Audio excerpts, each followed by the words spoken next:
kemuliaan Tuhan. Dan sama-sama kita ketahui bahwa rumah sakit yang hari ini bertahan di selatan itu mengalami kerusakan. Oleh sebab itu kita mencoba untuk memberikan satu hal yang penting kepada semua tentang situasi kondisi hari ini, terutama kepada relawan. Dan sebelah kiri saya telah hadir Dr. Arif Rahman. Beliau adalah Ketua IMT, Emergency Medical Team, yang beliau yang mengorganisasi pengiriman dokter ke Gaza. Dan mungkin nanti wartawan bisa bertanya kepada beliau tentang terutama tentang relawan Messi yang masih bertahan di Gaza. Dan pertanyaan ini penting sekali untuk menjawab penasaran publik terutama, sehingga penjelasan ini betul-betul memuaskan semua kita. Saya pikir itu sebagai pembukaan dari kami, dan selanjutnya mungkin Bapak Rahman bisa bercerita tentang hal ini. Terima kasih. Terima kasih Dr. Syafri. Rekan-rekan media yang saya hormati, Assalamualaikum warahmatullahi wabarakatuh. Jadi mungkin kita semua sudah mengetahui dampak dari invasi darat yang dilakukan oleh pasukan Israel terhadap wilayah Rafah, terutama di Rafah Timur, menyebabkan salah satunya adalah penutupan untuk perbatasan Rafah di Gaza. Dan ini menjadi sangat-sangat bermasalah karena imbasnya adalah alur masuk dan alur keluar bagi tim kemanusiaan itu kemudian menjadi terganggu. Nah, yang ingin saya sampaikan pada kesempatan kali ini adalah bahwa dengan situasi yang terjadi sejak tanggal 6 Mei 2024 lalu, maka ke-9 relawan yang semestinya, ke-9 relawan medis Mercy yang semestinya pada saat itu keluar kembali ke Kairo karena sudah selesai melakukan tugasnya di Gaza Selatan, itu menjadi terganggu, terhambat. Artinya saat tim sudah bergerak menuju ke pintu perbatasan untuk melakukan proses imigrasi, kemudian kami mendapatkan informasi bahwa situasi di perbatasan menjadi sangat tidak memungkinkan untuk dilakukan proses perlintasan, sehingga seluruh tim, bukan hanya timnya saja, seluruh tim diminta untuk kembali dan menunda proses keluar. Dan juga itu juga berlaku buat tim yang sedang bergerak menuju ke Rafah. Jadi pada saat yang pada hari yang sama di pagi itu sebenarnya juga konvoi tim kemanusiaan yang akan masuk sudah bergerak dari Kairo menuju ke Rafah. Itu juga ditunda, diminta untuk putar balik sampai kemudian mendapatkan informasi yang selanjutnya. Nah, ini yang kondisi ini yang perlu kemudian kita tahu bersama dulu. Nah, hingga saat ini di Gaza Selatan masih ada tim ketiga dari IMT seperti tadi yang disampaikan oleh Dr. Sarbini, yang terdiri dari satu orang dokter spesialis bedah plastik, satu orang dokter spesialis bedah ortopedi, satu orang dokter spesialis kedokteran keluarga, satu dokter umum, dan 4 perawat. Ditambah lagi dengan 3 staf non medis kami, yang 2 orang yang sebelumnya memang sudah berada di jalur Gaza, yang sudah lama berada di sana, yang kemudian karena penyerangan di Gaza Utara kemudian mereka ikut mengungsi berpindah ke selatan. Jadi total semua ada 11 orang yang masih berada di Gaza Selatan. Ada 12 orang ditambah satu orang lagi bidan yang merupakan bagian dari tim pertama. Jadi ada satu orang bidan yang menjadi bagian dari tim pertama. Jadi total ada 9 tenaga medis dan 3 orang tenaga non medis. Ya. Dan di Kairo saat ini ada tim keempat yang standby, jadi menunggu situasi di perbatasan.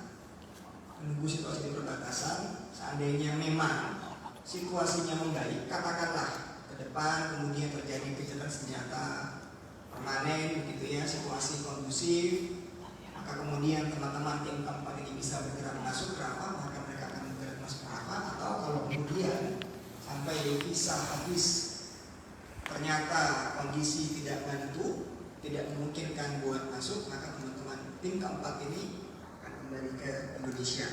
Nah, tim keempat ini terdiri dari 1 orang dokter spesialis kandungan, 1 orang dokter spesialis bedah, 1 orang dokter spesialis anestesi, 1 orang dokter umum, 1 dokter gigi, dan 2 perawat.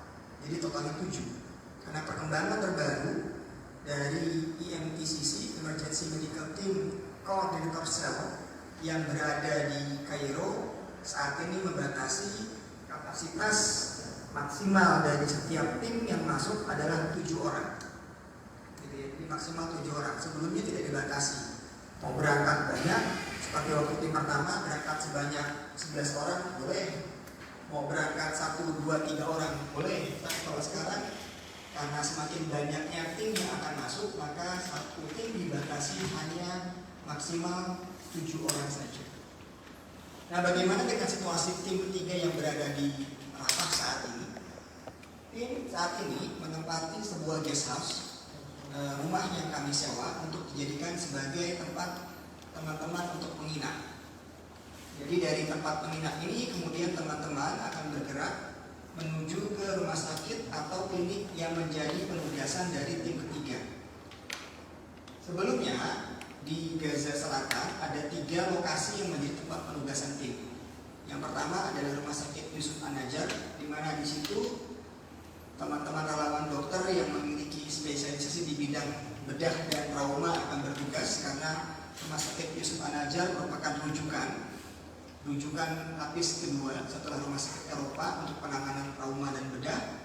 Kemudian teman-teman juga bertugas di Rumah Sakit Ibu dan Anak Jalal Al-Emirati. Dan yang terakhir, teman-teman bertugas di klinik Tal Sultan.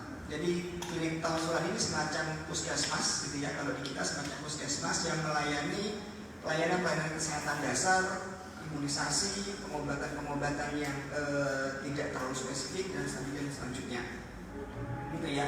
Nah, akibat dari penyerangan ini, maka Rumah Sakit An-Najjar dan Rumah Sakit Emirati masuk ke dalam red zone, sehingga kemudian teman-teman yang tadinya bertugas di Rumah Sakit An-Najjar dan Rumah Sakit Emirati ini kemudian tidak bisa bertugas di situ lagi, dan hanya bisa bertugas di klinik Tal Sultan saja yang saat ini masih memungkinkan, masih menjadi daerah yang relatif aman.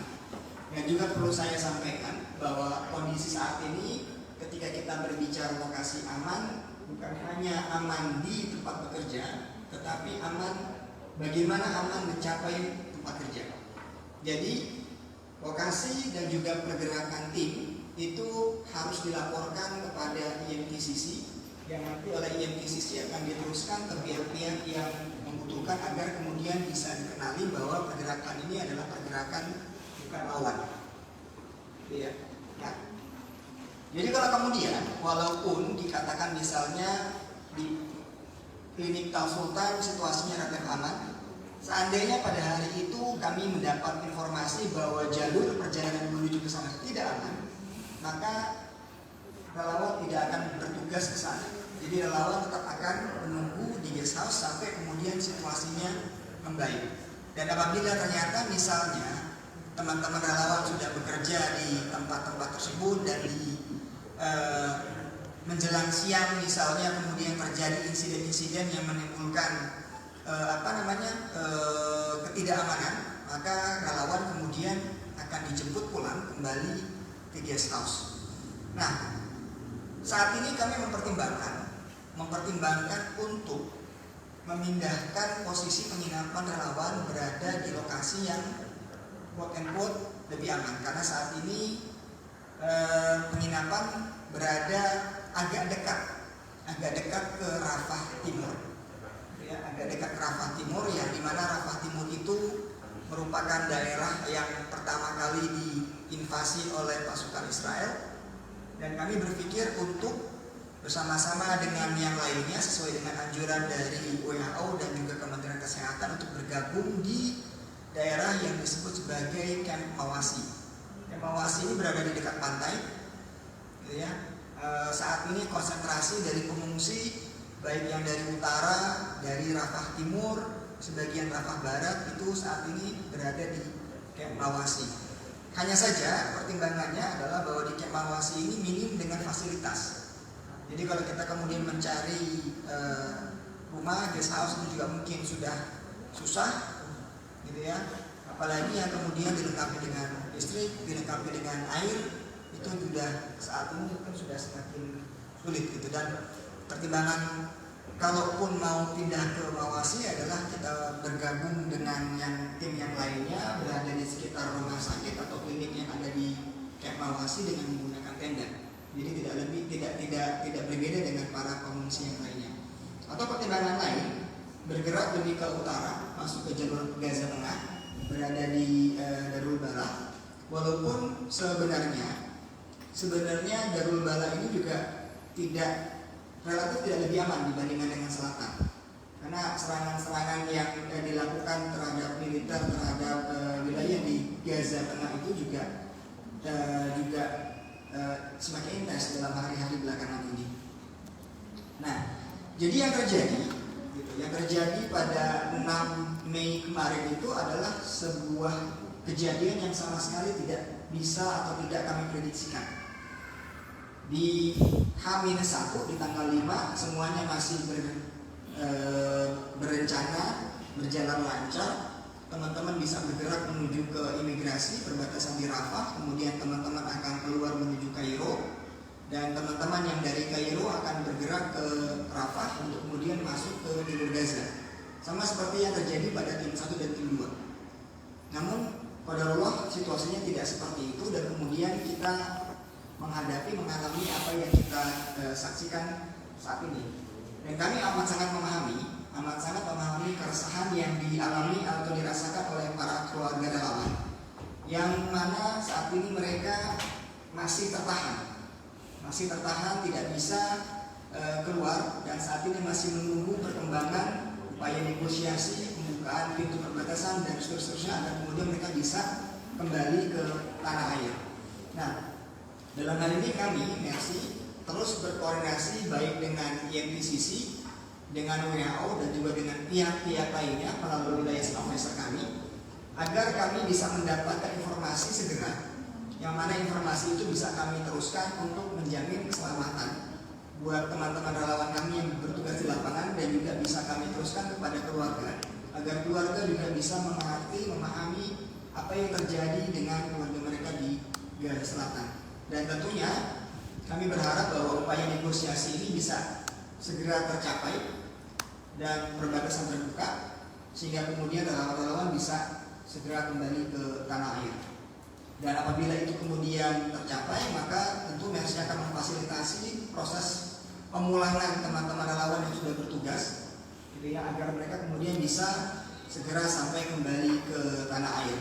Dan sekali lagi, perkembangan dan situasi yang terjadi yang mungkin akan sangat cepat ini akan kami sampaikan kepada keluarga dan juga pihak-pihak lainnya, agar kemudian informasinya bisa menjadi jelas, tidak menimbulkan praduga, sehingga kemudian menjadi bola liar yang akhirnya menjadi situasi yang tidak terkontrol. Mungkin itu yang bisa saya sampaikan. Terima kasih, Bu Marisa.